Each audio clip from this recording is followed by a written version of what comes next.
Welcome, dear students, for Standard 10, Science and Technology, Part 2. Students, we will be doing with chapter number 4, Environmental Management, Module 1. My name is Ms. Jagjit Kaur. Students, before beginning with the Module 1, let us understand what are the learning objectives. In this module, you all will be understanding about ecosystem, relationship between environment and ecosystem, environmental conservation. Under environmental conservation, you all will be understanding about the factors affecting environment, environmental pollution, and need for environmental conservation. Now students, what is ecosystem? In any environment, there are biotic and abiotic components. There are interactions among these components. All such interactions make an ecosystem. So students, now let us define ecosystem. So ecosystem can be defined as the definite geographical area formed by biotic and abiotic factors. We can call it as biotic and abiotic components also, and their interactions with each other constitute the ecosystem. Now let us see what are the biotic components. So the biotic components are the living things in an ecosystem. They are the animals, the plants, and the microorganisms. Biotic components also include the waste from living things and dead organisms. Now what are abiotic components? The abiotic components in an ecosystem include all the physical and chemical elements, which means the non-living components. So the non-living components can be air, water, soil, sunlight, temperature, and humidity.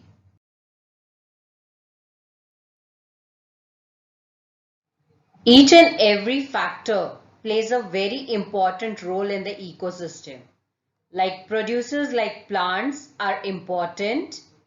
Then herbivores like deer, goats, sheep, cattle, horses, camel, giraffe, cow, etc. feeding upon producers are also important in an ecosystem. Then carnivores, predators like lion, tiger, fox, wolf, shark, which prevent the overpopulation of herbivores, are also equally important in an ecosystem. Then the decomposers and the scavengers like caterpillars found in nature, then organisms present in filthy places, termites, insects, mushrooms, bacteria, vulture, crow, present in dung, are also important though they are dirty. They are responsible for cleaning the environment. It means that our existence is due to these factors present around us. However, we should take care for all these factors. Now students, let's recall about the types of consumers which we have studied in our 9th standard. So we have total 4 types of consumers. The first type is primary consumers. They are also called as herbivores. Example, grasshopper, squirrel, elephant, etc. They are directly dependent on autotrophs, also called as producers. Then the second type of consumers are secondary consumers. They are also called as carnivores. Example, frog, owl, fox, etc. Now these consumers use herbivores as their food. Then the third type of consumer is apex or top consumers. They are also called as carnivores. Example, tiger, lion, etc. Now these consumers use herbivores and secondary consumers, that is carnivores, as their food. No other animals feed on top consumers. Then we have the fourth type of consumer as omnivorous. They are called as mixed consumers. Example, humans, bear, etc. feed on herbivores and carnivores and producers. Now let's see the difference between food chain and food web. So we can say that food chain is a linear network of links in a food web starting from producer organisms and ending at apex predator species or decomposer species. A food chain also shows how the organisms are related with each other by the food they eat, and each level of a food chain represents a different trophic level. Now let's see what is a food web. A food web is the natural interconnection of food chains and a graphical representation of what eats what in an ecological community, and another name for food web is consumer resource system. Now students, let us understand which are the different trophic levels in the food chain. The different trophic levels in the food chain are the producers, that is the first trophic level. Then we have primary consumers as the second trophic level. Then secondary consumers as third trophic level. And then we have the tertiary consumers as the fourth trophic level. Now students, this energy pyramid is the diagrammatic representation that depicts the energy levels at various trophic levels. There are interactions in the form of energy transfer in all the food chains and food web. The energy pyramid shows how energy travels up a food chain. Now students, let us understand ecosystem in a diagrammatic format. As we know that ecosystem constitute abiotic component and biotic component. Abiotic component includes physical factors and chemical factors. Physical factors are air, water vapor, minerals, soil, sunlight, and chemical factors are nutrients and minerals. Further, chemical factors includes inorganic substances and organic compounds. Inorganic substances are hydrogen, oxygen, nitrogen, calcium, iron, sodium, potassium, and organic compounds are proteins, carbohydrates, and fats. Further, biotic components are autotrophic and heterotrophic. Autotrophic are plants and heterotrophic are animals and bacteria. Plants are also called as producers, animals are called as consumers, and bacteria are called as decomposers. Further, consumers are of three types, that is primary consumer, secondary consumer, and tertiary consumer. Now students, before doing with relationship between environment and ecosystem, can you tell what is environment? Yes, everything that is around a living organism is environment. And what is included in the environment? Environment includes physical, chemical, and other natural factors which surround the living organism. So now let us understand the relationship between environment and ecosystem. As we know that environment is a collective term for physical, chemical, and biological factors that surround the living organism, and many biotic, abiotic, natural, and artificial factors together constitute conditions of the environment. And there are two main types of environment, that is natural environment and artificial or man-made environment. Natural environment consists of air, atmosphere, water, land, living organisms, etc. And continuous interactions occur between biotic and abiotic factors. Their interactions are very important. An artificial environment is also affecting the natural environment directly or indirectly. Basically, environment consists of two basic factors, that is biotic factors and abiotic factors. Biotic factors are the living organisms and abiotic factors are the non-living organisms. The science that deals with the study of interactions between biotic and abiotic factors of the environment is called as ecology, and basic functional unit used to study the ecology is called as ecosystem. Now, environment consists of many ecosystems. We have studied some ecosystems in our earlier classes. Like a small pond is an ecosystem, whereas the earth is the largest ecosystem.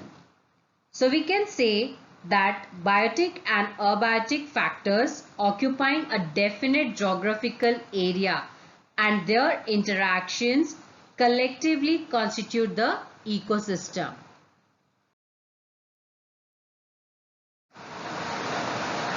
Now students, can you recall which cycles are operated in environment? What is their importance? Yes, in environment there are biogeochemical cycles. These are of two types, namely gaseous cycle, example nitrogen cycle, oxygen cycle, etc. and sedimentary cycles like calcium cycle, phosphorus cycle. Now let us see the importance of biogeochemical cycle like nitrogen cycle, oxygen cycle, calcium cycle, phosphorus cycle, etc. As we know that plants require water, carbon dioxide, phosphorus, potassium, nitrogen, etc. as nutrients, while animals require carbohydrates, proteins, fats, etc. as nutrients. Both producers and consumers after their death undergo decomposition and release elements which mix with the soil. The cyclic movement of nutrients is possible through biogeochemical cycle, and the cyclic movement of elements like carbon, nitrogen, phosphorus, etc. continuously occur on the earth. And by the biogeochemical cycles, the environmental balance is always maintained. Now, if the environment is in proper condition, then human existence is possible. Therefore, it is our responsibility to preserve nature and maintain environmental balance. The planet Earth was given to us on lease from our future generations and not as an ancestral property from our ancestors.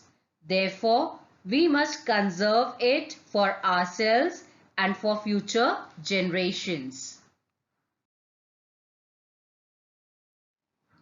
Now let us understand about environmental conservation. Environmental conservation is protection, preservation, management or restoration of the natural environment.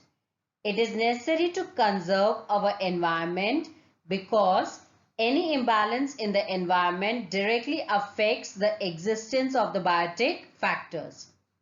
The environment fulfills our basic needs of food, shelter, and clothing. It constitutes our food chain.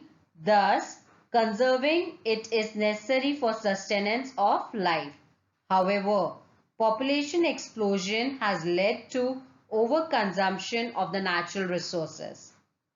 And environmental conservation involves the use of natural resources rationally in order to avoid excessive degradation of the environment.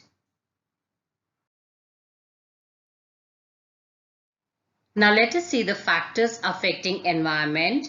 The environment is affected due to some natural factors of environment and some man-made factors of environment.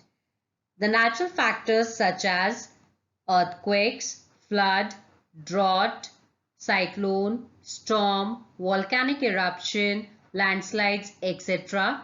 and man-made factors such as deforestation, population explosion, overexploitation of natural resources, industrialization, urbanization, mining, etc.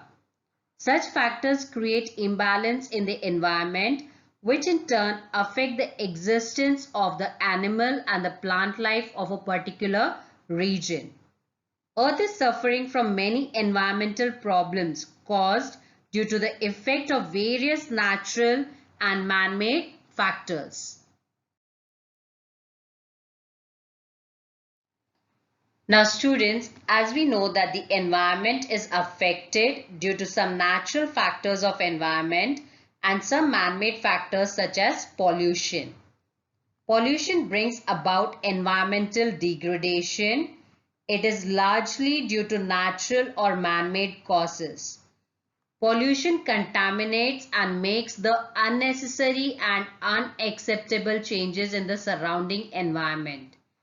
This causes direct or indirect changes in physical, chemical, and biological properties of air, water, and soil.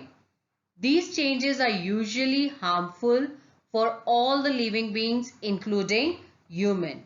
So we can define environmental pollution as unnecessary and unacceptable changes in the environment due to natural events or human activities is known as environmental pollution.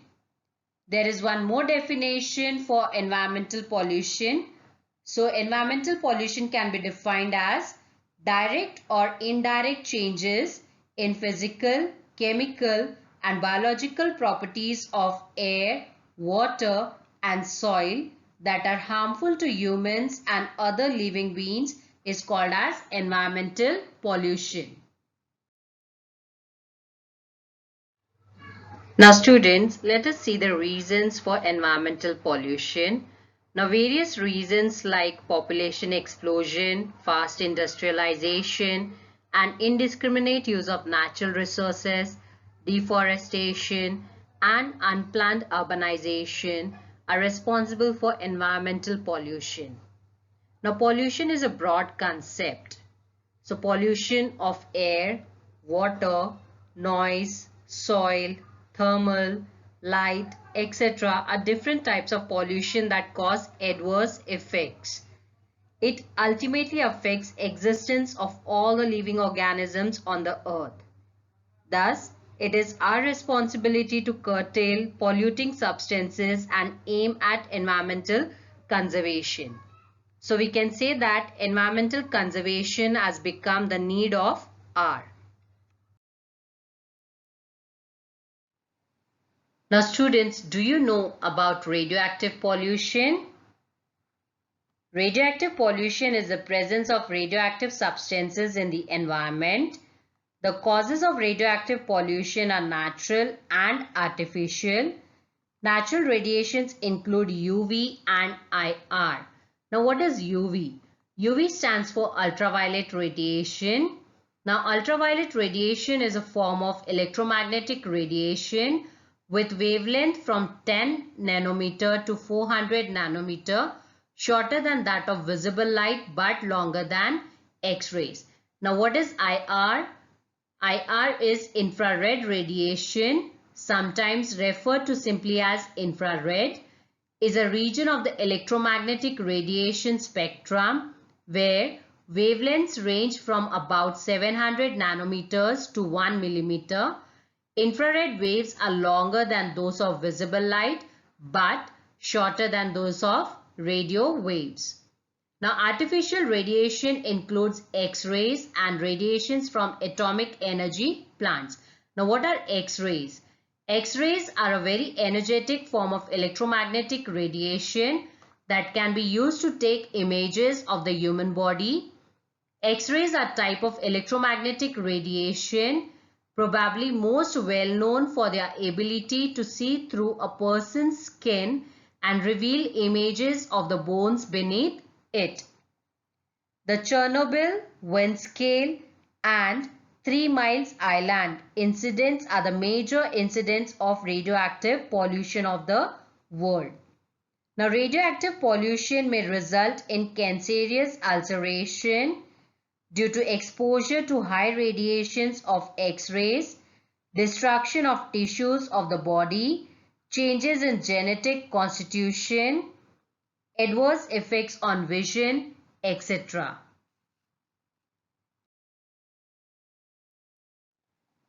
Now students, let us see the need of environmental conservation. So before that, let us see the history. In 1972, United Nations Environment Programme, that is UNEP, has been established in a conference arranged on human and environment in which environmental problems were discussed. Afterwards, in India, a separate environmental department has been established after thorough discussion on environmental problems. The Ministry of Environment and Forest is involved in planning, inducting and increasing awareness about environment and forest through various programs since 1985. Now, general public is not aware about the rules of environment conservation. So, rules and laws should be developed for the common people so that awareness can be brought for environment conservation. Large-scale participation of the people in environment conservation can bring about environmental protection and effective conservation. Various values like positive attitude towards environment and knowledge and quest for the conservation should be imbibed right from the school days. Increasing environmental awareness through schools and colleges is essential. Every nation has their own future plans about environmental protection, and for this purpose they have formulated the laws. Now let us see the need for environmental conservation. Environmental conservation is necessary to prevent environmental damage, to solve the natural and artificial problems of the environment, to reduce the impacts of pollution and prevent global warming, to conserve biodiversity, to maintain the balance in nature, and to prevent depletion of the natural resources.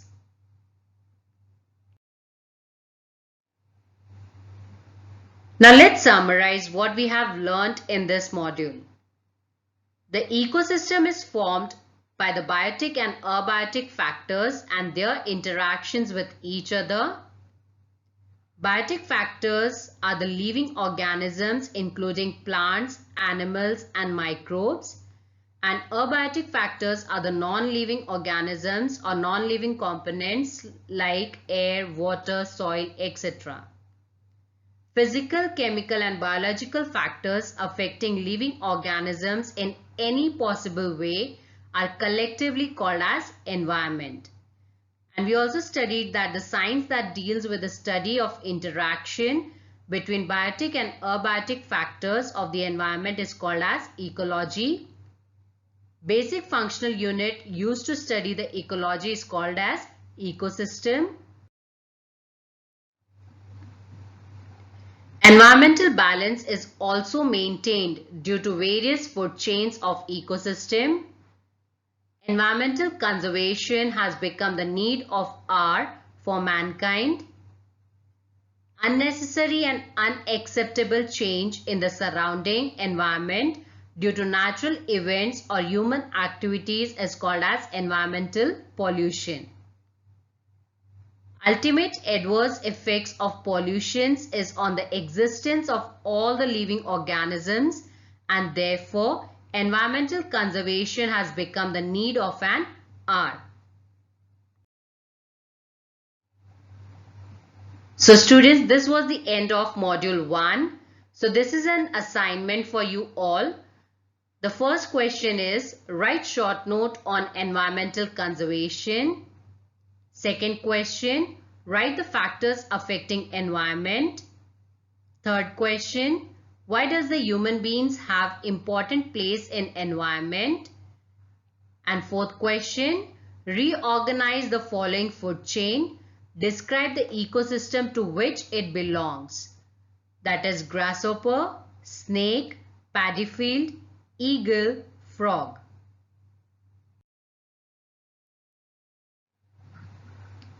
Thank you, dear students. I will be back with module 2 for the same chapter. Till then, goodbye and have a nice day.